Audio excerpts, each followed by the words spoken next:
51절 중간에 예루살렘을 향하여 그 길 박스를 한번 쳐볼게요. 51절 중간에 예루살렘을 향하여 그 박스를 한번 쳐보고요. 그 다음에 53절에 가보십시오. 예수께서 예루살렘을 향하여 거기도 박스를 좀 쳐보시고요. 오늘 전체 말씀을 아우를 수 있는 그죠? 그리고 57절로 가보십시오. 이제 큐티층에는 머리 둘 곳이 없도다 라고 되어져 있죠. 근데 57절에는 위에다 소제목을 단다면 어떤 제자의 자격 또는 제자의 소명 이런 식으로 소제목을 붙일 수 있겠다 싶어요. 근데 57절에는 첫 번째로 내가 따르겠습니다 라고 하는 자발적인 그런 사람이죠. 그런데 그 사람이 어디로 가시든지니까 지금 예수님은 예루살렘을 향하여 가는 거니까요. 근데 어딘지 따르겠다라고 했는데 예수님께서 나는 머리 둘 것도 없다. 그 다음에 59절에 보시면 예수님께서 따르라고 하세요. 앞에 사람과 다르죠. 야, 넌 나를 따라라. 그랬더니 아버지 장사하고 오게 도와주십시오 라고 말하거든요. 예루살렘을 향하여 갈 때 어때야 되는지 두 번째 그게 나오고 61절에 보면 두 번째 내가 따르겠습니다 라는 사람이 나와요. 총 따르라는 게 세 개지만 첫 번째 세 번째 사람은 자기들이 자발적으로 따르겠다라는 사람이고 두 번째는 예수께서 따르라 라고 하는, 근데 이게 전부 다 이제 예루살렘을 향하여다 라고 하는 측면에 있어서 오늘 말씀은 우리에게 썩 그렇게 반갑지 않은 말씀일 수도 있죠. 그런데 이 말씀 안에서 또 우리에게 주시는 분명한 메시지가 있다 봅니다. 51절로 이제 정리를 해보죠. 예수께서 성천하실 기약이 차감해 예루살렘을 향하여 올라가기로 굳게 결심하시고, 그러니까 여러분 예루살렘을 향하여는 예수님의 방향이죠. 방향, 예수님께서 가시고자 하는 방향, 예수님의 삶의 방향이기도 하고 예수님의 이유이기도 해요. 예루살렘이 예수님의 이유고 또 예수님의 목적이기도 하고 예수님의 역할이기도 하죠. 예루살렘을 향하여 요한복음 1장 29절에 보면 우리가 익숙한 말씀이 있잖아요.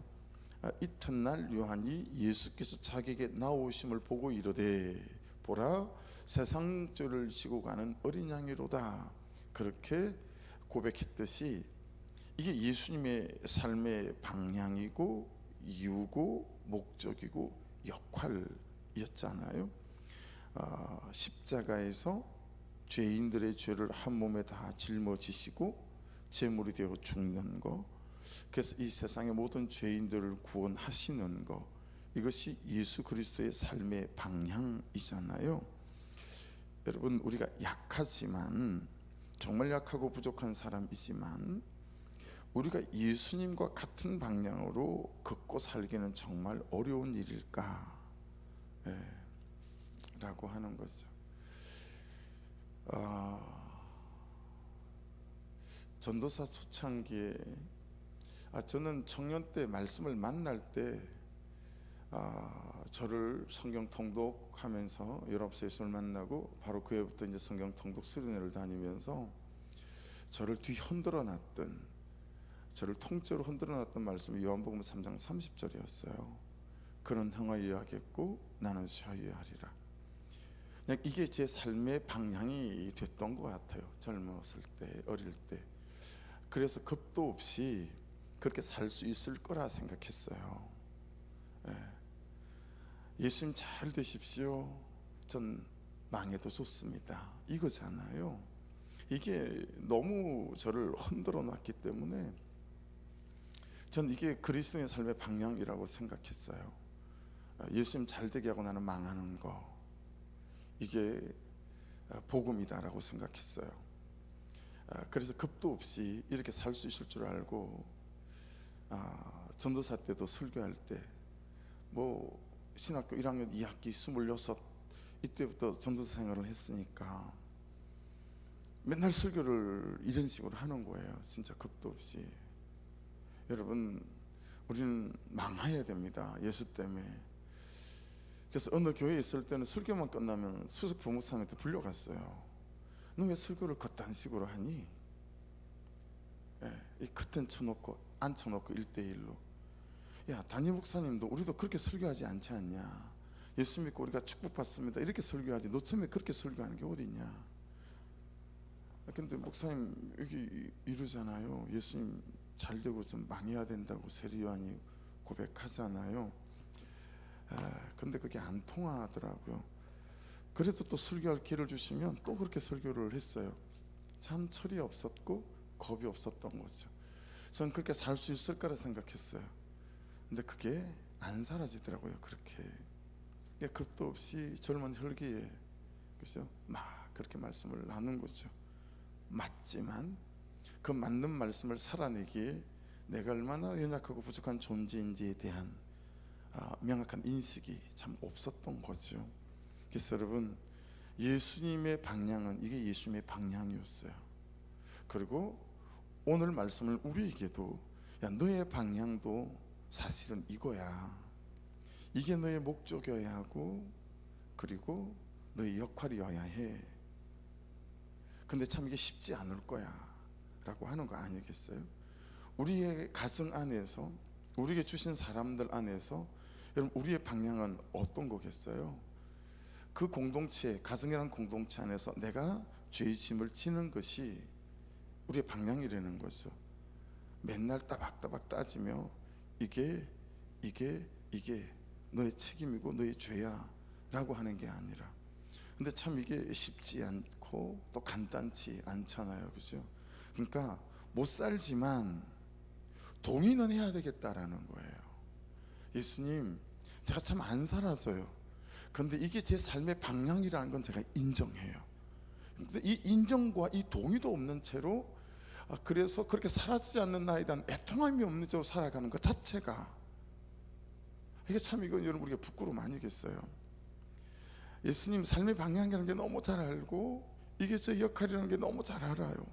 근데 예수님 너무 안 돼요. 그렇게 안 살아져요. 그냥 제게 은혜를 주십시오. 제가 그렇게 살아갈 수 있도록 도와주십시오. 이러며 오늘 하루를 살아가는 게 맞잖아요. 그죠? 그래서 그렇게 못 살았을 때 하나님한테도 좀 죄송하고, 그렇게 못 살아가는 내 가족들한테도 내가 좀 미안하고, 이게 맞는 거잖아요. 근데 우리는 이 삶의 방향의 동의도, 이런 내 삶의 역할에 대한 인정도 잘 안 된다. 항상 그냥 지 잘난 맛으로 살고 내 옳은 맛으로 살고, 그냥 그래서 정죄하고 판단하며 이 사람들을 하나님으로부터 떠나게 만들고, 복음에 대해서 진절머리가 나게 만들고, 교회라 그러면 너나 다녀 라고 말할 수밖에 없게 만드는. 그래서 여러분, 잘 못 사는 거 제가 그렇고 여러분이 그러니까, 그죠? 그게 인정될 수밖에 없잖아요. 하지만 간혹 때로 아내 앞에 앉아, 남편 앞에 앉아, 자녀들 앞에 앉아, 그죠? 노을이 질 때, 또는 그죠? 아침 해가 너무 밝을 때 커피 한 잔을 놓든지, 너무 미안하다고, 내가 그렇게 살아야 되는 줄 아는데 참 아빠가 부실해서 그렇게 안 살아져서, 야 어떡하니, 너무 미안하고 미안하다, 아빠가 애를 쓰고 있어, 그러니 조금만 더 기다려주면 조금씩 내가 나아지지 않을까? 라고 하는 이런 진심 어린 사과와 그리고 용서를 구하는 삶이 여러분 중간중간 우리에게 있어야 하지 않을까요? 왜냐하면 삶의 방향이 그렇다는 건 아는데 그 삶의 방향으로 안 사라지는 나에 대한 하나님 앞에서의 죄송함, 사람 앞에서의 미안함 정도는 가지는 것이 그리스도인 다움 아닐까요? 다 그렇게 살아야 된다, 이게 말같이 됩니까? 그죠? 하지만 안 사라지는 삶에 대한 애통함과 미안함은 우리에게 기본적으로 장착되어 있어야 될 그런 부분인데, 우리가 그런 데 대해서 그런 마음이 없는 듯해요. 너무 당당하고, 뭐가 그렇게 당당한지 그냥 당연시하고, 참 이건 아닌 것 같다. 그렇게 못 살지만 안 되지만 이 방향에 대한 동의라도 했으면 참 좋겠고, 이 방향에 대한 동의가 잘못됐다라는 그는 자기 삶에 대한 회개 반성 이런 것들로 참 사람들에게도 용서를 구할 수 있는, 이게 그냥 우리 처지에서 그리스도인 다움이라고 생각하고 그렇게 또 반의 반걸음씩 말씀을 따라 사라지는 것이 우리의 삶이어야 되지 않겠는가. 그래서 조금씩 나이를 먹어가며 신앙의 연수가 먹어가며 조금씩 예수 그리스도의 예루살렘을 향하여 가는 이 방향에 대한 삶이 되어져 가고, 그리고 십자가 지는 이 역할에 대하여 내 삶이 되어져 가게 될 때, 여러분 어느덧 뒤를 돌아보면 나를 따라 예루살렘을 향하여 같이 걸어가는 그런 사람들이 생기지 않겠는가라고 생각합니다. 우리 집 싱크대에 가면 설거지하는 바로 머리맡 위에 싱크대에 아내가 써붙인 새벽에 이게 정확하게 딱 문구가 맨날 보는 건데도 생각이 좀 잘 안 났어요. 어떤 이런 맥락이에요. 가정은 이렇게 함께 세워가는 겁니다. 이렇게 해놨어요. 그걸 아내가 써붙인 이유는 제가 알죠. 야, 같이 설거지 좀 하고 가자, 뭐 이런 의미이거나, 아니면 야, 네 밥그릇은 좀 니들이 먹고 나면 야 설거지 좀 해줬으면 좋겠어. 우리 6가정이니까 어떤 때는 아내가 하루에 4-5번도 설거지를 해야 되니까요. 이제 그런 거죠. 좀 도와달라는 거죠. 간혹합니다. 애들이 정말 간혹합니다. 1년에 한두 번 합니다. 간혹합니다. 자기들 마음이 내킬 때, 자기들 마음이 동할 때 얼마나 잘하는지 몰라요. 우리 막내는요, 손끝이 진짜 매워요. 정말 깔끔합니다. 걔가 집 청소를 한번 하고 나면 표가 나요. 야, 오늘 막내가 청소를 했구나, 설거지를 했구나, 표가 날 정도로요. 진짜 기가 막히게 해요. 근데 그걸 간혹합니다. 그래서 아쉽죠. 그러니까 자기들 마음이 동할 때, 마음이 내킬 때만 하는 거죠. 그들의 방향이 엄마의 방향과는 같지 않은 거죠. 우리도 그러지 않습니까? 할 때 야물딱지게 하지 않아요. 근데 내 감정과 마음이 동할 그때 말고 1년에 한두 번 항상 예루살렘을 향하여 가는 예수의 방향이 참 우리의 방향이어야 되지 않겠는가. 그렇죠? 그래서 이 아침에는 한번 점검해 봐야 될 것 같아요. 나의 방향은 예수 그리스도의 방향과 같은가? 근데 그 방향처럼 살지 못해서 미안하기는 한가? 내가 주님 앞에 죄송하다고, 또 사람들 앞에 미안하다고, 그렇게 되어지지 않는 나의 모습에 대한 그런 미안함이 있는가? 그렇죠? 정말 예수님의 그 역할이 내 역할이라고 믿고 동의가 되어져서 그런 삶을 살려고 부단히 애를 쓰는가? 이런 질문들이 이 아침의 말씀 앞에서 우리가 되어져야 될 질문인 것 같아요. 이번 수련회를 하면서도 항상 수련회 같은 걸 하면 여러분 제일 진이 빠질 때가 언제냐면, 그래서 어떤 행사들을 하기가 참 마음에 이렇게 내키지 않을 때가 있거든요. 아이들을 또 성도들을 동원하는 거예요. 이 자리에 앉게 하는 거. 여기에 80%의 진액이 빠지는 것 같아요. 참 어려워요. 아이들을 초청해서 앉혀놓는 게 너무 어렵고, 이제 그렇게 수련회가 진행되어지면 어려운 건 아침에 깨워서 큐티하는 자리에 앉게 하는 게 참 어려워요. 아이들이 그래도 오면 모처럼 우리는 너무 또 환경이 좋으니까 요번에는 뭐 수련회 반 아니죠. 수련회 한 40%, 캠핑 한 60%, 그냥 뭐 불멍을 했더니 집 방에 잠을 안 자가지고요. 둘째 날 토요일 같은 날은 새벽 4시 반 5시까지 그냥 불 앞에 앉아 있고, 우리는 못 견디니까요. 와서 자야 내일 또 프로그램을 진행을 하니까 아이들 그냥 간만이니까 또 그냥 놔두고 싶기도 하고 그렇게. 그래서 아침에 보물찾기를 합니다. 보물찾기. 왜냐하면 그래야 잠을 깨우니까. 보물찾기에 쿠쿠 같은 거 상품권 넣어가지고 그래야 그 찾느라고 막 일어나고 막 그러거든요. 여러분, 뒤에 뭐가 있으니까 지금 잘해보자 이런 거 아니겠어요? 그렇죠? 동기부여가 되게끔. 참 우리 신앙생활이 그렇지 않은가 싶어요.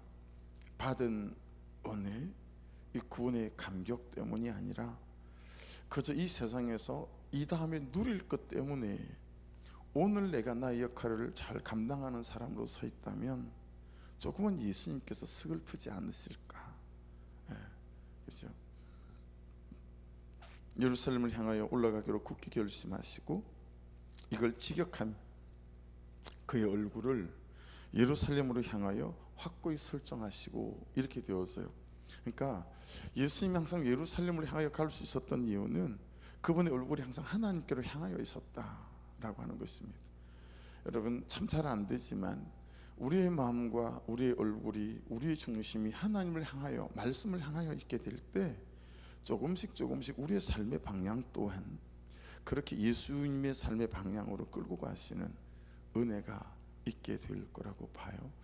그리고 어느 때쯤에 제 큰딸이 또 제 아들이 온전히 맨날 아내가 제가 기도하는 것처럼 저희가 기도하는 아들을 위한 또 큰딸을 위한 기도는 그냥 항상 일관되어 있습니다. 하나님 어찌 살든 어느 때 부르시든 우리 딸이, 우리 아들의 삶이 오직 하나님의 나라와 영광을 위하여 쓰임받는 인생이 좀 되게 도와주십시오.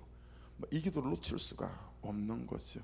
그런데 그 자녀들이 그렇게 쓸 수 있는 그 역할이 되어지기까지 아버지로서의 역할은 제가 예수 그리스도처럼 예루살렘을 향하여 가는 이 방향에 동의하고 내가 그 십자가 지고 십자가에서 죽는 이런 게 되어서야 되는데 이 부모가 뭐라고 딱히 잘 키운 것도 같지 않은데 제가 넉넉히 그들을 뭐 도운 것 같지도 않은데 그렇게 생색이 나고 그냥 부모라고 하는 그 역할 하나만으로 그렇죠?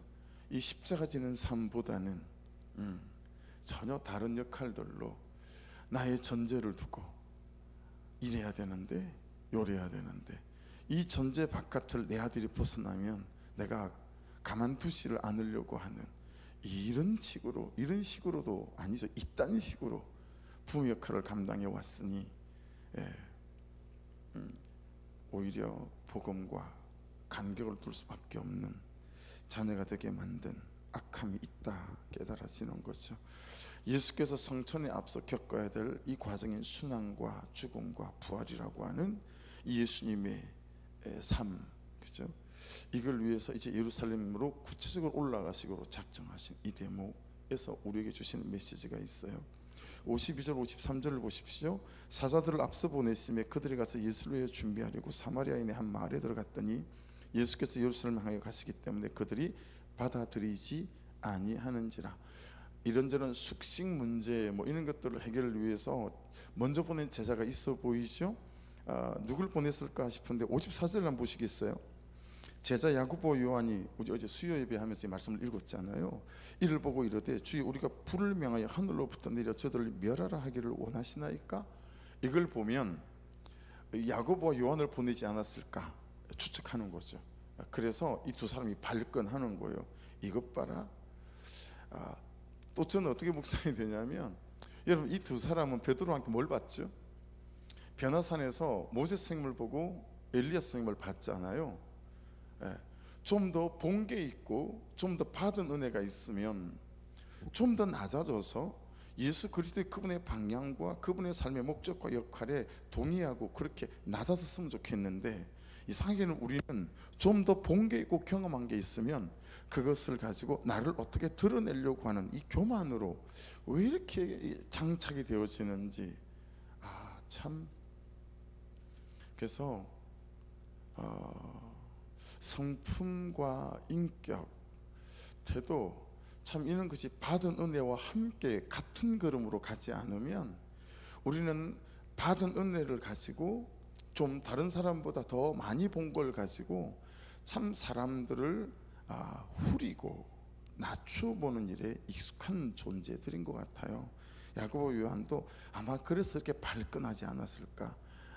이게 여러분 열왕기 상에 있는 말씀이에요. 엘리야가 불로 막 하는 그 대목 있죠. 그거 지금 엘리야 성에 봤다고 막 그렇게 하는 거거든요. 그래서 또 깨닫는 바가 있습니다. 여러분 이 아수르 사마리아 사람들이 왜 이렇게 이제 반대를 한 거냐면 BC 722년에 이제 아수르에 의해서 북이스라엘이 망하잖아요. 그래서 아수르가 북이스라엘에 이제 잘 배우고 괜찮은 사람들을 다 포로로 잡아 아수르로 데리고 가면서 다시 이 사람들이 나라를 독립하겠다고 일어서지 못하도록 아수르를 가는 동안에 1000km 가서 또 1500km 가서 이렇게 다 분리시켜요. 그리고 제일 유력한 사람들은 아수르로 데려가서 결혼을 시키죠. 아수르 사람들이랑 피를 섞어버리는 거예요.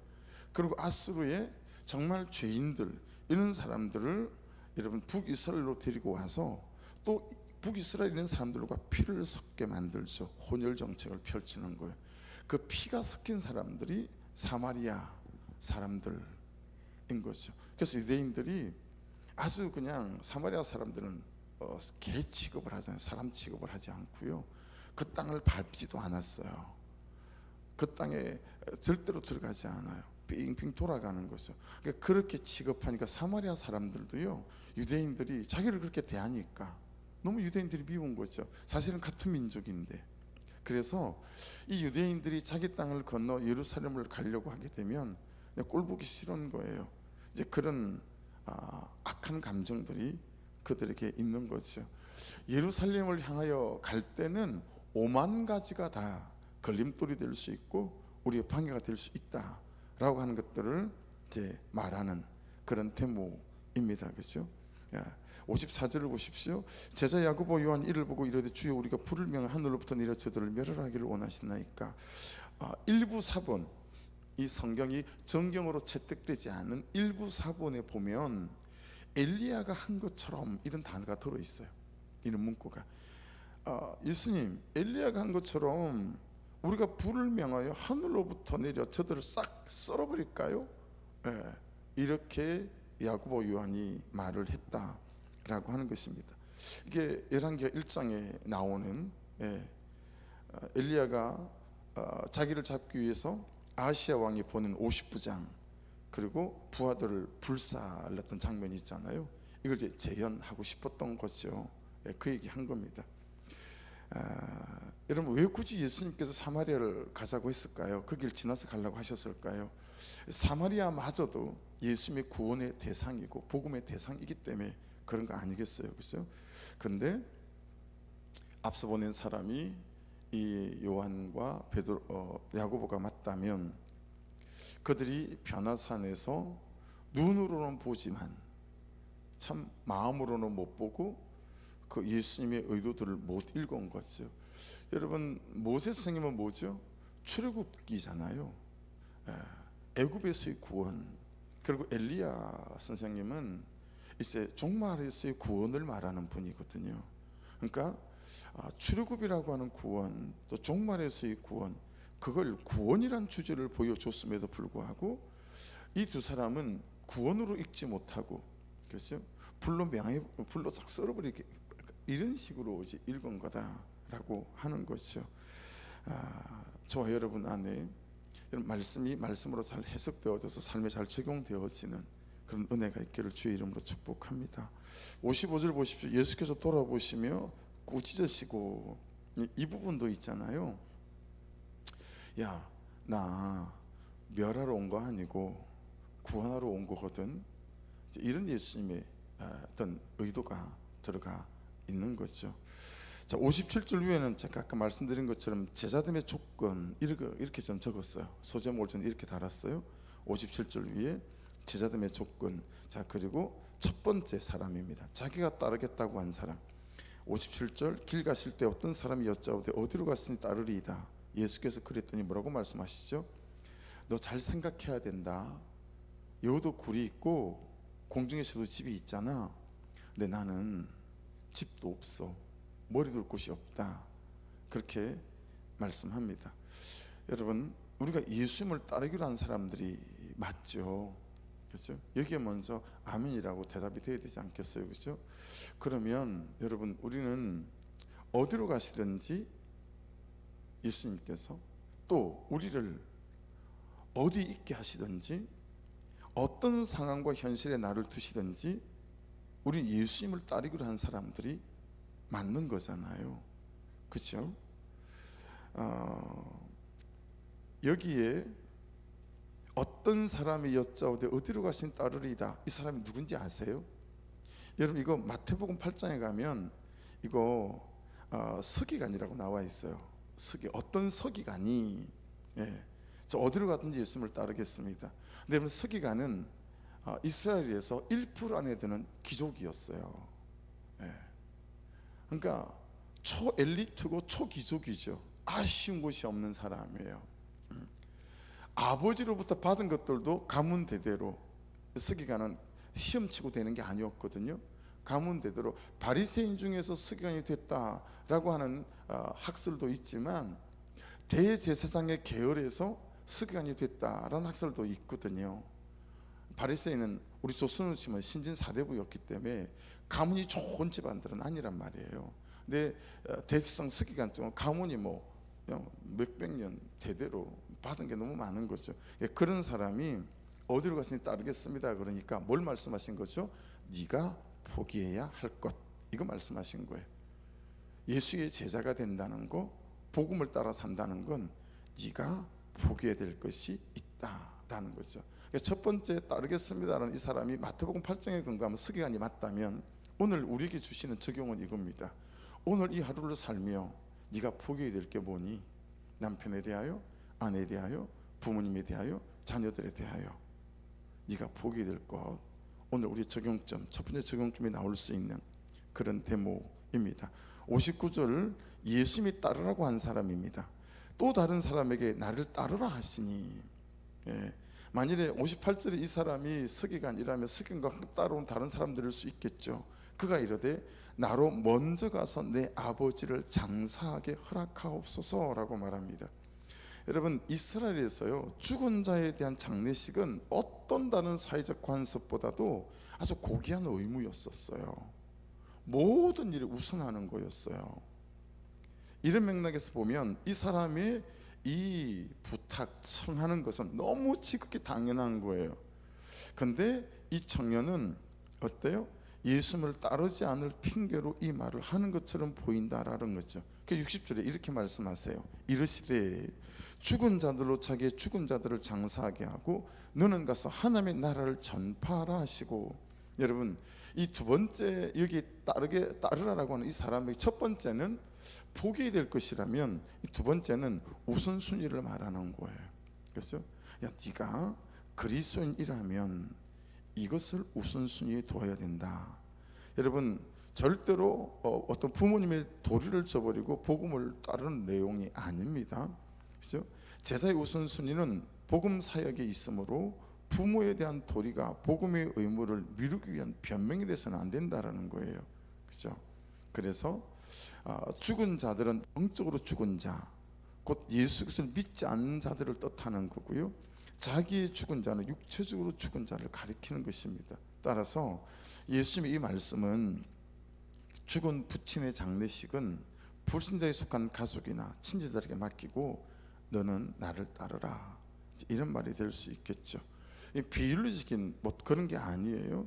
제 5계명이 뭐죠? 내 부모를 공경하라 잖아요.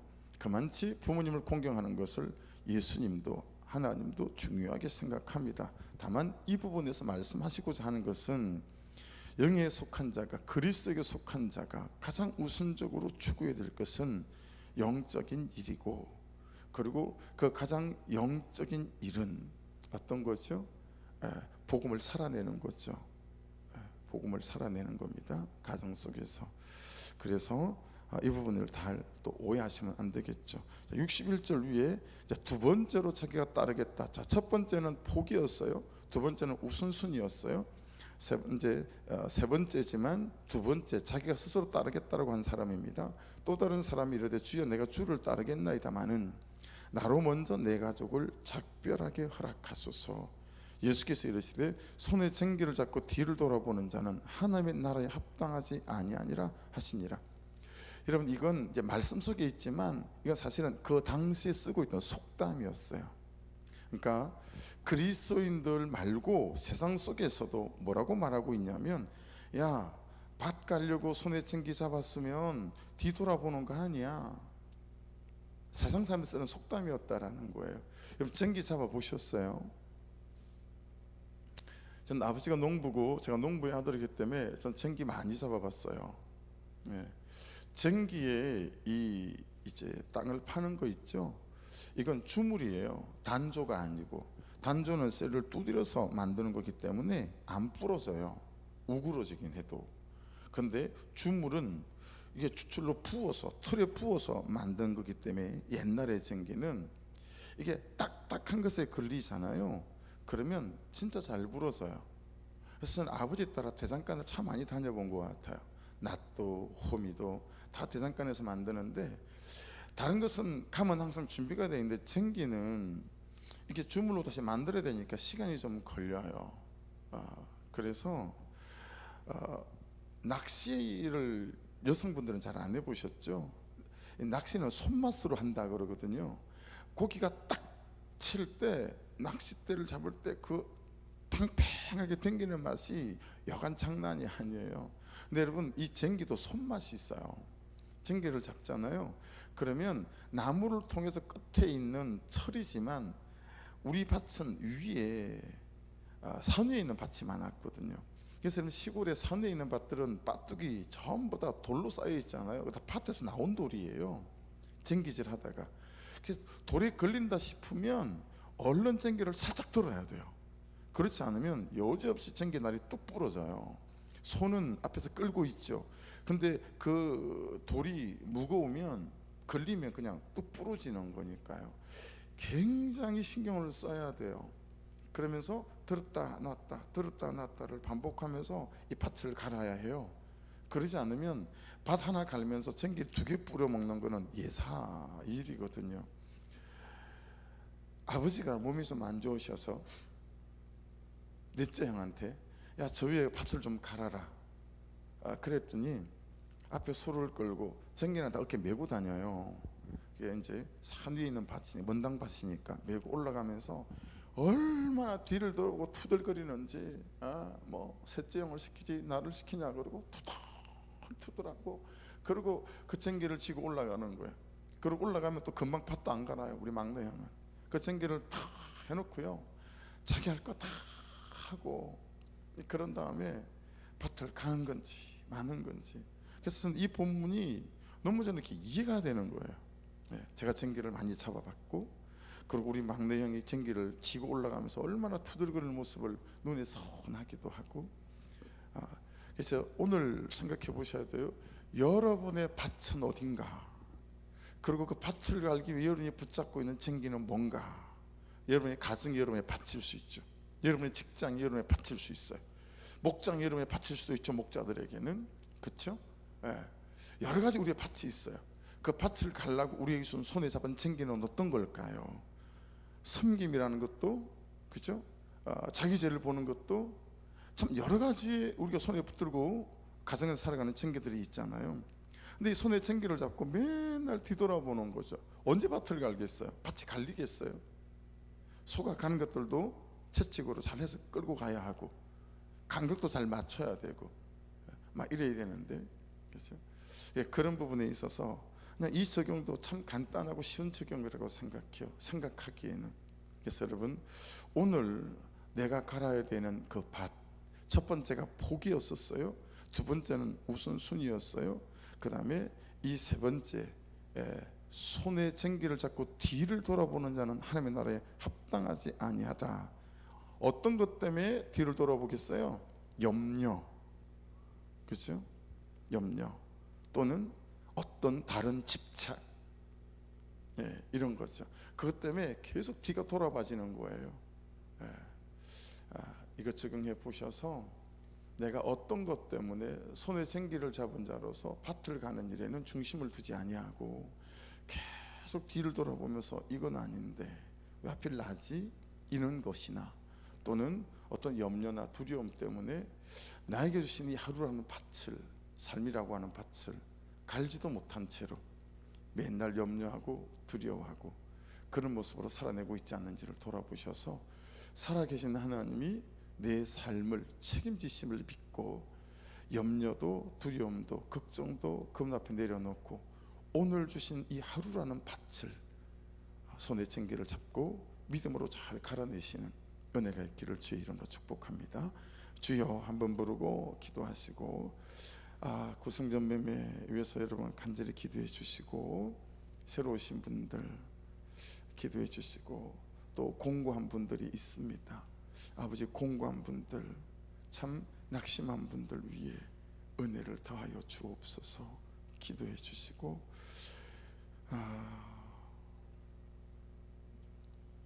우리 주여 한번 부르고 같이 기도 드리겠습니다. 주여, 아버지